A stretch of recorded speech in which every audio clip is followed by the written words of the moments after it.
Bienvenue. Aujourd'hui, on va explorer un peu la pensée de Mathieu Bock-Côté. On se base sur un entretien vidéo assez récent. Oui, tout à fait. L'objectif, c'est de décrypter un peu ses analyses sur la politique actuelle aux États-Unis, en France et puis aussi au Québec. Exactement. La source, c'est la transcription de cette interview YouTube et on va essayer d'en sortir des points clés. Voilà, sa critique des élites, ce qu'il retient de la politique américaine, Mhm. la situation de la droite ici en France et puis son regard sur le Québec.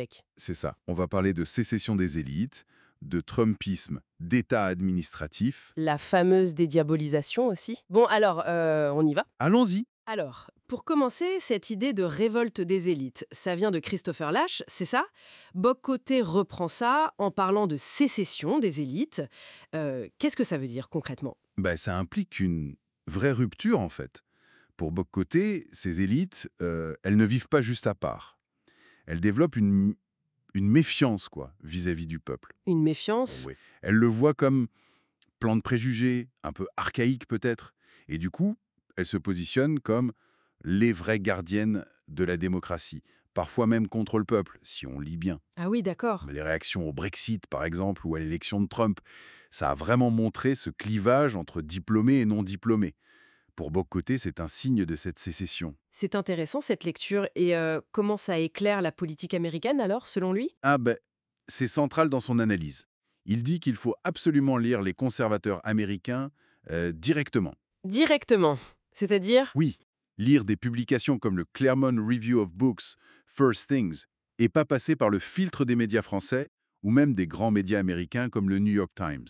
Pourquoi? Il les trouve biaisés. Il va plus loin. Il qualifie le New York Times de Pravda du régime diversitaire. Donc oui, pour lui, le prisme est totalement déformant. D'accord. Et qu'est-ce qu'on trouve alors dans ces lectures directes qu'il recommande? Principalement, la question du régime politique lui-même, avec ce concept clé d'État administratif. Les cas administratifs. Oui, cette énorme bureaucratie fédérale, quoi. Selon cette analyse, elle fonctionne un peu comme une quatrième branche du pouvoir. Sauf qu'elle n'est pas élue, pas vraiment redevable devant le peuple. Hmm. Et elle poursuivrait son propre agenda, notamment d'ingénierie sociale. Certains penseurs, comme Michael Anton, ils imaginent même un bonapartisme à l'américaine pour la contrer. Un bonapartisme. C'est-à-dire une alliance peuple-président. Exactement. Une alliance directe pour court-circuiter cette structure administrative, cette oligarchie bureaucratique, en quelque sorte. Une sorte de pouvoir parallèle, en C'est somme. un peu l'idée, oui. Et Bock-Côté, il lie ça directement à la lutte contre ce qu'il appelle le wokisme. Ah oui. Quel est le lien? Pour lui, le wokisme, ce n'est pas juste une idéologie d'universitaire, c'est quelque chose qui s'institutionnalise via les politiques EDI. Équité, diversité, inclusion. Et ces politiques, vues par le camp conservateur, eh bien, elles viseraient à instaurer une sorte de discrimination inversée et même à remettre en cause des bases comme la différence des sexes. Donc l'enjeu aux États-Unis, ce serait les deux à la fois, la structure du pouvoir et l'idéologie. Voilà, c'est ça. L'État administratif et le wokisme. Les deux seraient liés. Si cette dynamique américaine est si particulière, est-ce qu'il fait quand même un parallèle avec la France? Est-ce qu'on pourrait avoir un Trump français? Alors là, il est plutôt sceptique. Il pense que les cultures politiques sont vraiment trop différentes pour un copier-coller. D'accord. Par contre, la leçon pour la droite française, elle est ailleurs, selon lui. Elle est dans l'inutilité de la stratégie de dédiabolisation. Ah oui, cette idée de lisser son image pour être accepté. Exactement. Bock-Côté dit que ça ne marche pas, que le système de toute façon rediabolise systématiquement toute force qui le conteste vraiment dès qu'elle s'approche un peu trop du pouvoir. Et là, un exemple. Il cite les législatives françaises récentes où, selon lui, ce mécanisme s'est remis en marche. Alors, si chercher à plaire, c'est une impasse, quelle stratégie il suggère? Une droite décomplexée, c'est son terme, Décomplexé. C'est-à-dire? qui assume ses positions sur l'identité, l'immigration, et qui critique le wokisme en s'attaquant à ses bases institutionnelles, pas juste aux idées. Mhm. Mais il insiste aussi beaucoup, et c'est important, sur la défense des libertés publiques, surtout la liberté d'expression. Il critique la tendance à vouloir pénaliser le débat. Il donne un exemple là aussi? L'annulation du colloque de l'Institut Iliade. Pour lui, c'est symptomatique de cette volonté de réduire l'espace du débat permis.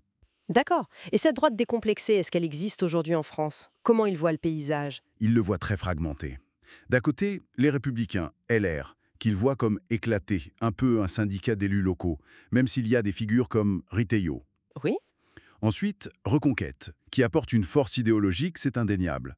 Et puis le Rassemblement national, le RN, qui est devenu le pôle dominant, qui structure un peu ce camp. Mais qui est aussi sous pression judiciaire, non?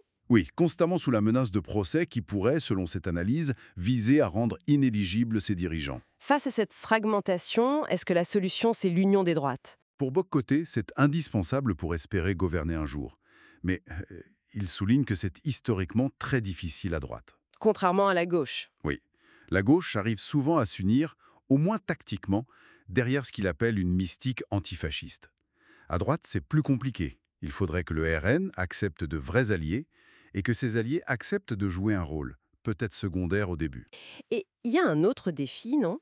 Parler aux jeunes. Ah oui, c'est un point clé. En France, la jeunesse penche majoritairement à gauche. C'est l'inverse de ce qu'on voit chez les jeunes hommes américains, plutôt pro-Trump.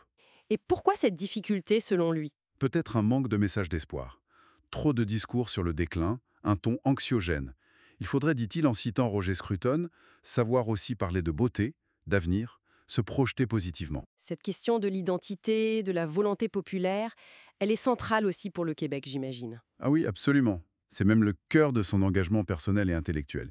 Il reste convaincu que l'indépendance du Québec est non seulement possible, mais probable. Et surtout nécessaire.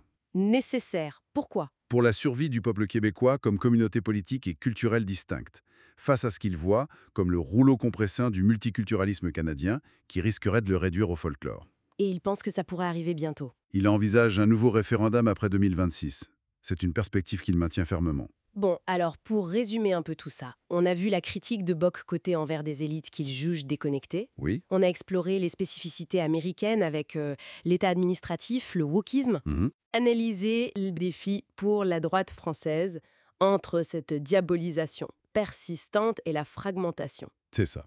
Et puis, on a terminé sur la perspective de la souveraineté québécoise. Tout à fait. Et peut-être comme pensée finale, et ce qui ressort de tout ça, c'est une question assez fondamentale, je trouve. Laquelle? Comment une force politique qui conteste aussi radicalement l'ordre établi peut-elle faire plus que gagner une élection?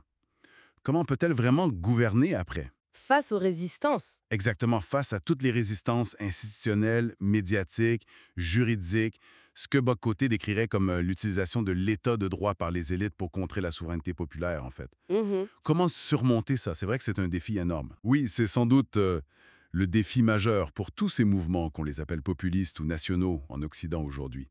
Comment passer de la contestation au pouvoir réel et durable? C'est la grande inconnue, finalement.